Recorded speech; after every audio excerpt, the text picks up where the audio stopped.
no clue what we just did. Look around. The youngsters in the room. Ashley, I got 3 words that'll help you.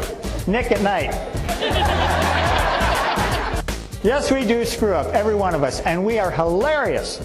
So today we're going to talk about how to communicate better with customers and candidates and coworkers to become more successful. Communication is key. You were good. You were very good. Very entertaining. Thank you so much. It made my day. Enjoyed your talk very much, and I laughed it all. Good stuff. Very nice. It was great. Thank you so much. Really fun. You were awesome. Very entertaining and very right on point. Thank you. This was great. It makes you think about it in a different way. I enjoyed. I got a lot of laughs. I got more than my daily quota. You look at somebody who says, what? Every time you ask a question, what? What? They sound like a commercial for Aflac. What? What? What? What? Resist the urge to repeat. Keep your mouth closed. Chances are they'll wait a second or two, and they go ahead and answer you anyway. I used to work with a client who really was hard of hearing, and I couldn't pull that routine with him, especially on the phone, because I knew that if I did that, I'd be on there all day long with him saying, what? What? What? So, rather than suffer a complete mental meltdown, I simply accepted the fact that whenever I talked to Jim on the phone, I would have to repeat everything, no matter what. So here's what I'd do. I'd call him and say, yes, that's what I was to say. What? Did you get a chance to look at that ad copy I sent over yesterday? Yeah, it looked pretty good. All right, well, I'll just sell it to the rest of us then. What? Okay, I'll just send it over to the newspaper then. You know. Everybody heard of voicemail? Okay. Everybody know how to use voicemail? Okay. Why then is voicemail so abused?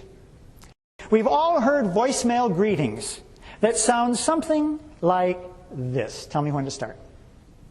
Go. Hello, this is Dan McNitt of Allied Industries, an Excel America company providing integrated customer solutions for an ever-changing business environment. Today is Tuesday, September 22nd. I can't take your call right now because I'm either on the phone or away from my desk. But your call is very important to me, so please, at the sound of the tone, would you leave your name, telephone number, and time you call. Press 0, and you'll be connected to our after that. Thanks for calling. Have a nice day. Time. 53 seconds. 53 seconds! My root canal didn't take that long. Whether we're on the giving end or the receiving end, it is our responsibility to communicate so clearly that we're understood, and so precisely that we cannot possibly be misunderstood. He should have been the keynote. Great session. Good job. Thank you so much. That was awesome. I'm going to piggyback our people. Maybe we can get you to come to Michigan. Thank you so much. You were great. Excellent job. And I didn't usually know of actually these days, and I found it funny. Well done. I really enjoyed it. Your presentation was phenomenal. Your delivery, your sense of humor, fantastic. I have laughed today. I did a program for a medical group managers conference, and we talked about voicemail, and I asked for volunteer just like I did today, and this woman, right where you are, she says, oh, I'll do it, and she pulls out her smartphone from her purse, and she's powering it on, and she's flicking, finding the timer, and I'm up there vamping. You know, we've all heard voicemail greetings, and they sound like this. So finally I had to cut her loose and go with somebody else over here. And when it was over, she came up to me and she said, I want to let you know that when I volunteered to be the timekeeper, I totally forgot that I was wearing a watch with a second hand. And I could have just used that. Now, what do you think that tells you about me? You're an idiot? I thought, but I didn't say.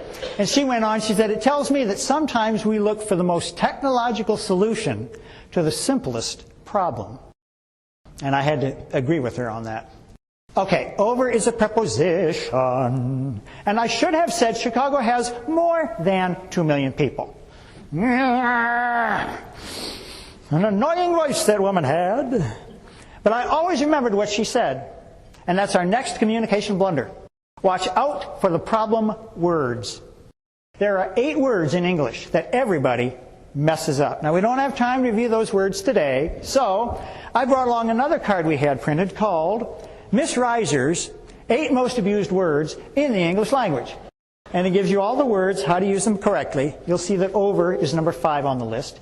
I will have a stack of these at the table in the back. Feel free to pick one up afterwards and review the words yourself. Hard Rock Hotel, Hollywood, Florida. Terry cloth robe. Sign on the hanger. Yeah, it's a cool robe. But here's the deal. If you take it, we charge you $75. On the other hand, a new one can be purchased for $45. By contacting guest services at extension 7673.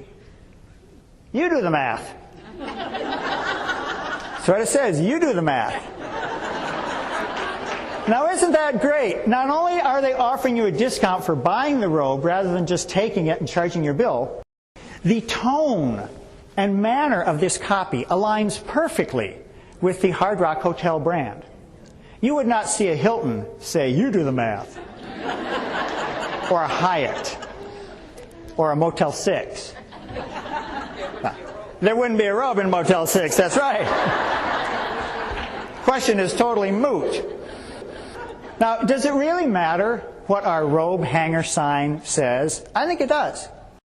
It's obvious that there are a lot of hotels, a lot of choices that customers have these days, and sometimes it comes down to a picky AR person like me looking for a reason not to do business with you.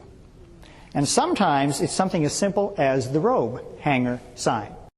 Sign in the window of a little convenience store that went up 3.5 blocks from my house. Here's what it said. No smoking, no drinking, no loitering, no browsing, no dogs, no rollerblades, no shirt, no shoes, no service. We appreciate your business. Signed, Rocco's Quick Mart. That was a great speech. You need to be the headliner tomorrow for Seinfeld. Oh. You talk to them about that. I've opened for worse. I don't know that they could afford me and Jerry Seinfeld, right? but...